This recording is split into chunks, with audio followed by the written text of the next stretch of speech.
네, 안녕하세요 여러분. 캐나다 이선생입니다. 오늘 밴쿠버는 첫눈이 왔는데요. 오늘 내용은 그 구독자님께서 질문을 해주신 부분을 제가 토대로 해서 꾸며봤는데요. 캐나다와 미국 학교의 차이점이 무엇인가요? 라는 질문을 해주셨어요. 그래서 그냥 secondary school, 이제 고등학교를 이제 기준으로 해서 좀 설명을 해드릴 건데요. 기본적으로 전반적으로 봤을 때는 결론부터 말씀드리면 이제 캐나다 같은 경우에는 이제 30% 이상의 세금을 부과하는 거의 사회주의에 가까운 사회라고 하면 할 수 있고요. 이제 미국은 아시다시피 자본주의의 끝을 달리는 나라이기 때문에 에듀케이션 쪽도 그렇다고 생각을 하시면 돼요. 예를 들어서 private schools versus public school 생각 많이 하시잖아요. 근데 아무래도 미국은 이제 private school 같은 경우에는 이제 사비로 개인적인 정부에서 러닝을 하는 것이 아니기 때문에 미국 같은 경우에 굉장히 많은 종류의 사립학교들이 있고 특성화된, 그리고 사립학교의 퀄리티도 굉장히 높고, 그다음에 사립학교의 수 자체가 굉장히 높아요.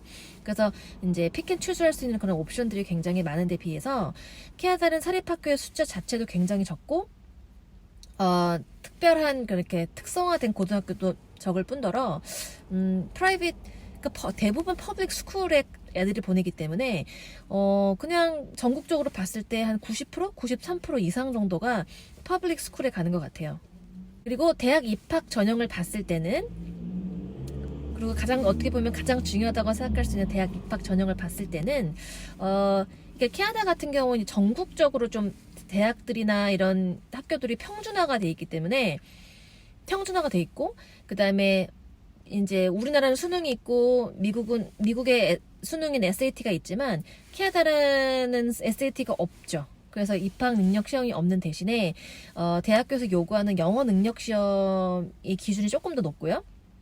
그 다음에 대학을 들어갈 때 대부분 그레이드 12, 고3의 이게 성적이 가장 많이 들어가고, 그 고3에 내가 받았던 그 성적에서도 모든 과목을 A를 맞아야 되는 것이 아니라, 좋은 학교를 갈 때 예를 들어서 내가 math major, English major를 하는데 수학, 체육이나 미술을 내가 A를 못 받았다고 해서 내가 원하는 대학에 못 들어간다? 그런 일은 별로 일어나지 않고요, 캐나다에서는.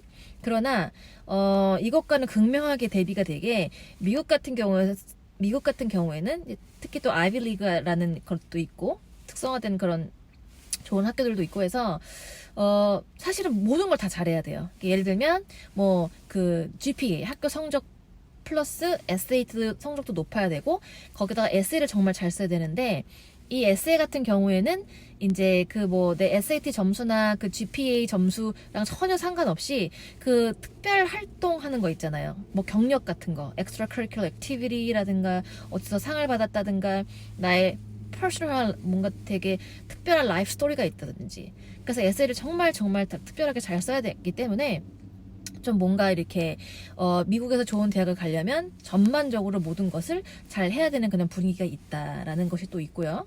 그다음에 이제 학년을 진급할 때도 캐나다 같은 경우에는 내가 C를 받든 D를 받든 그 과목을 정말 페일을 한다고 하더라도 계속 학년이 진급이 되거든요.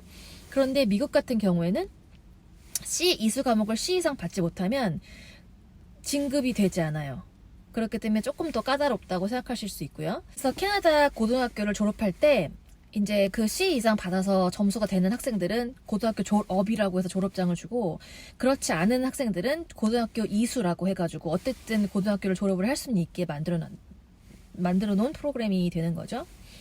그다음에 커리큘럼 같은 걸 봤을 때는 이제 결과보다는 과정을 중요시하는 어떤 그러한 그 철학이 있기 때문에 캐나다에서는 딱히 중간고사, 기말고사 이런 거에 굉장히 뭔가 이렇게 포션을 많이 준다기보다는 에세이나 프로젝트 같은 거에 훨씬 더 이렇게 퍼센트를 줘서 내가 한 방에 잘한다고 성적이 막 올라가는 것이 아니고, 전반적으로 이제 매 학기마다 최선을 다해야 이제 평균적으로 성적이 잘 나온다고 할 수 있겠어요.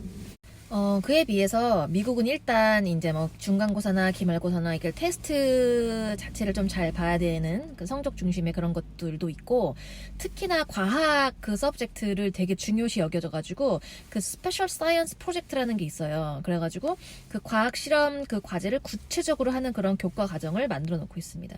그 외에도 그 팀 스포츠 같은 거나 아니면 그냥 댄스, 그러니까 치어리딩 같은 거, 그런 거에 굉장히 이제, 관심이 많기 때문에 이제 여러 가지 경험을 해볼 수 있겠죠. 미국 학교에 다니면. 안전 문제는 당연히 미국보다는 캐나다가 훨씬 더 세이프하고요. 뭐 기껏 해봐야 뭐 외부인에 인해서 뭐 칼부림이 나는, 얼마 전에 몇 년 전에 그런 일이 있었는데 뭐 한 명 사망하고 두 명 부상당하고 뭐 이러한 게 뭐 있다면, 미국 같은 경우에는 거의 매년 총기 난사 사건이 나고 있잖아요. 그래서 뭐 정말 핸드건으로 쏜다든지 기관총을 난사한다든지, 불과 며칠 전에도 미국 미시간주에서 그 부모님이, 그러니까 미시간주에서 어떤 남학생이 이제 핸드건을 가지고 사람들을 쏴서 선생님이랑 뭐 학생이랑 한 3명이 4명이 죽었나? 그리고 이제 많은 학생들이 또 부상을 입고 그런 사건들이 있었는데, 그 부모님이 그 아들에게, 고등학교를 다니는 아이들에게 크리스마스 기프트로 핸드건을 선물해 줬다고 하더라고요. 그래서 아무튼 정말 황당한 사건들이 되게 너무 미국은 많이 일어나서 부모님 입장에서는 좀 마음 졸이는 일이 있을 수 있고, 또 이제 학교 랭킹 문제 같은 경우에는 사실 결론부터 말씀드리면 캐나다는 세계 랭킹 5에 들고요. 미국 같은 경우에는 20위 정도 되거든요.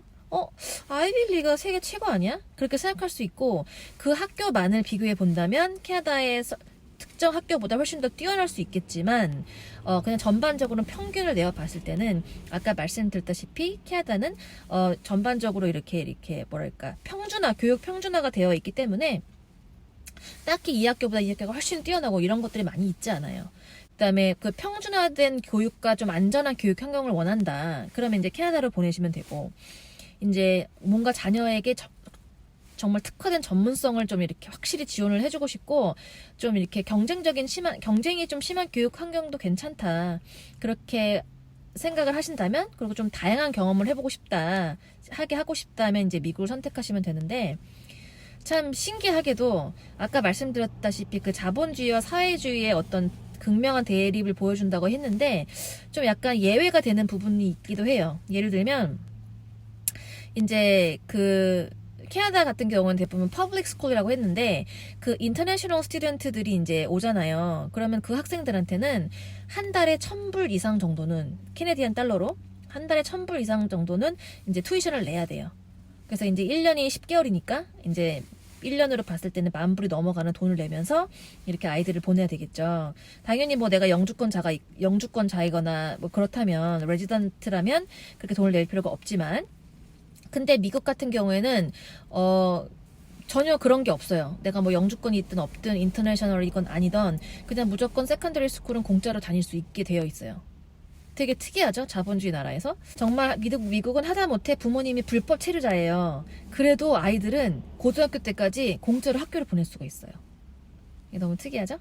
그래서 아무튼 오늘은 뭐 커리큘럼부터 뭐 학교 종류, 또 튜이션, 그리고 이제 어떻게 대학 입시 요강에 대해서까지 그 캐나다와 미국의 그 세컨더리 스쿨, 고등학교를 비교해 보았습니다. 도움이 되셨길 바라고요. 지금까지 캐나다 이선생이었습니다. 감사합니다.